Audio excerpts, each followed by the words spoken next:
on est au 100e anniversaire du Cénotaphe. Retracez-nous un peu l'histoire de ce monument.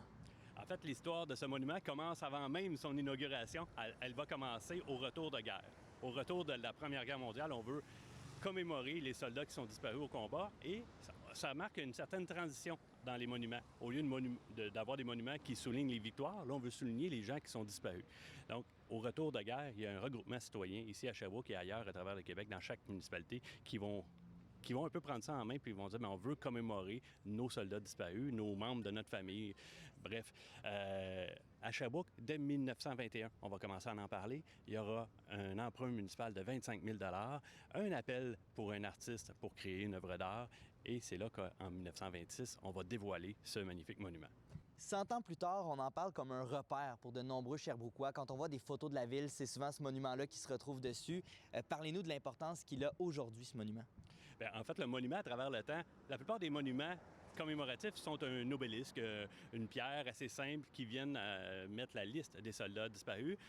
Ici, on a une œuvre d'art en soi, donc qui est significative avec l'ange, la victoire, avec les soldats tapis, la couronne qui vient leur porter. Donc, on voit l'œuvre.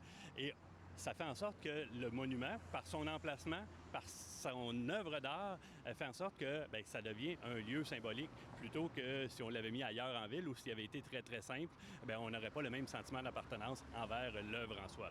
Vous avez parlé brièvement de l'emplacement. Il est en plein cœur de la ville. Est-ce que ça aide aussi à rendre un monument symbolique? Ça l'aide effectivement parce que dans les années 20, on ne savait pas où mettre le monument. La ville n'a pas la grandeur qu'elle a aujourd'hui. On a une ville d'à peu près 30 000 habitants. Il y a 3 emplacements possibles. En avant du palais de justice, l'actuel hôtel de ville, sur la rue Vimy ou sur King. Aujourd'hui, on est bien content que ça soit sur King, pas parce qu'on n'aime pas les autres lieux, mais plutôt que ça aurait été moins significatif. Parce qu'ici, c'est en plein cœur de la ville, dans la côte, tout le monde le voit, regard sur le cœur du centre-ville. Donc, c'est devenu un symbole, pas juste pour les vétérans, un symbole aussi pour l'ensemble de la ville de Sherbrooke. Et parlez-nous de ce qui sera fait cette année. Il y a quand même toute une programmation qui a été mise en place pour souligner ce 100e anniversaire du Cénotaphe. Oui, pour le 100e anniversaire du Cénotaphe, en fait, il y a un comité qui a été mis sur pied avec une liste assez longue. On est à 13 ou 14 éléments commémoratifs pour le 100e anniversaire. Ça commence aujourd'hui avec l'inauguration de l'exposition le long de la côte King, mais ça va se poursuivre dans notre cas avec un balado à l'automne. Il y aura également un coin commémoratif.